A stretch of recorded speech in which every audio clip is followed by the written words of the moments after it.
ಜಿಲ್ಲಾ ಸಮಿತಿ ನೇತೃತ್ವದಲ್ಲಿ ಕಲಬುರಗಿ ಜಿಲ್ಲೆಯ ಜಿಲ್ಲಾಧಿಕಾರಿಗಳ ಕಚೇರಿ ಮುಂದುಗಡೆ ಸಾಂಕೇತಿಕವಾಗಿ ಪ್ರತಿಭಟನೆಯನ್ನು ನಡೆಸಿ ಸನ್ಮಾನ್ಯ ಪ್ರಧಾನಮಂತ್ರಿಗಳಿಗೆ ಮನವಿ ಪತ್ರವನ್ನು ಸಲ್ಲಿಸ್ತಿದ್ವಿ ಮತ್ತು ಕಲಬುರಗಿ ಜಿಲ್ಲೆಯ ಲೋಕಸಭಾ ಸದಸ್ಯರ ಮೂಲಕ ಪ್ರಧಾನಮಂತ್ರಿಗಳಿಗೆ ಇವತ್ತು ಮನವಿ ಪತ್ರವನ್ನು ಸಲ್ಲಿಸ್ತಿದ್ವಿ. ಮುಂಗಾರು ಅಧಿವೇಶನದ ಲೋಕಸಭೆಯ ಅಧಿವೇಶನ ಪ್ರಾರಂಭ ಆಗಿದೆ.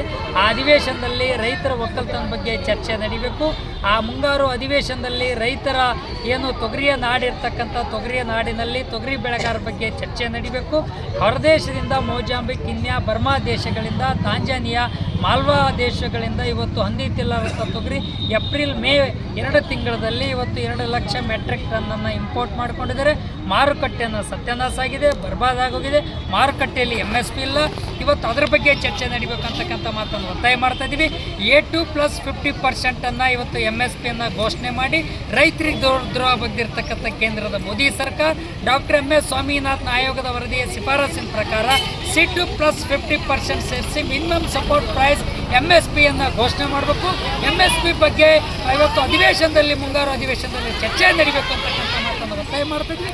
ಅದರ ಜೊತೆಯಲ್ಲಿ ಕರ್ನಾಟಕ ರಾಜ್ಯದ ಸರ್ಕಾರ, ಕೇಂದ್ರ ಸರ್ಕಾರ ಮಧ್ಯಪ್ರವೇಶ ಮಾಡಬೇಕು. ಇವತ್ತು ಗುಲ್ಬರ್ಗ ಜಿಲ್ಲೆಯ ಬೆಳೆ ವಿಮೆ ಹಣ ಇನ್ನೂ ಅರ್ಧ ಬಾಕಿ ಹಣ, 315 ಕೋಟಿ ರೂಪಾಯಿ ಬಾಕಿ ಹಣ ಪೆಂಡಿಂಗ್ ಇದೆ.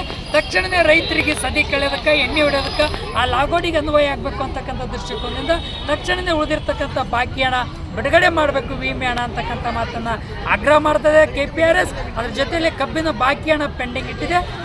ಇವತ್ತು ಕಬ್ಬಿನ ಸಕ್ಕರೆ ಕಾರ್ಖಾನೆ ಶುಗರ್ ಆಯುಕ್ತರೇನಿದ್ದಾರೆ ಆ ಕಮಿಷನರ್ ಒಂದು ಆದೇಶನ ಬಾಕಿ ಹಣ ಕೊಡಬೇಕಂತ ಆದೇಶ ಹೊರಡಿಸಿ ಇವತ್ತು ಬಾಕಿ ಹಣ ಇಲ್ಲ ಅಂತಕ್ಕಂಥದ್ದನ್ನು ಪುನರ್ ರೈತ ವಿರೋಧಿ ಕಬ್ಬು ಬೆಳೆಗಾರರನ್ನು ದ್ರೋಹ ಬಗ್ಗಿರ್ತಕ್ಕಂಥದ್ದು, ಕಬ್ಬು ಬೆಳೆಗಾರರಿಗೆ ಬನ್ನಿ ಚೂರಿ ಆಗ್ತಕ್ಕಂಥ ರೀತಿಯಲ್ಲಿ ಆದೇಶ ಹೊರಡಿಸಿದರೆ ತಕ್ಷಣವೇ ಆದೇಶನ ರದ್ದು ಮಾಡಿ ಪುನಃ ರೈತರು ನಿಜವಾಗ್ಲಿರ್ತಕ್ಕಂಥ ಬಾಕಿ ಹಣ ಬಿಡುಗಡೆ ಮಾಡೋಕ್ಕೆ ಪುನಃ ಆದೇಶ ಮಾಡಬೇಕು ಅಂತಕ್ಕಂಥ ಮಾತನ್ನು ಒತ್ತಾಯ ಮಾಡ್ತಿದ್ವಿ. ಇವತ್ತು ರಸಗೊಬ್ಬರದ್ದು ಸಬ್ಸಿಡಿ ಕಡಿತ ಮಾಡಿದೆ ಕೇಂದ್ರ ಸರ್ಕಾರ. ತಕ್ಷಣವೇ ರಸಗೊಬ್ಬರದ ಸಬ್ಸಿಡಿಯನ್ನು ಕೊಡಬೇಕು ಅಂತಕ್ಕಂಥ ಮಾತನ್ನು KPRS ಆಗ್ರಹ ಮಾಡ್ತಾ ಇದೆ.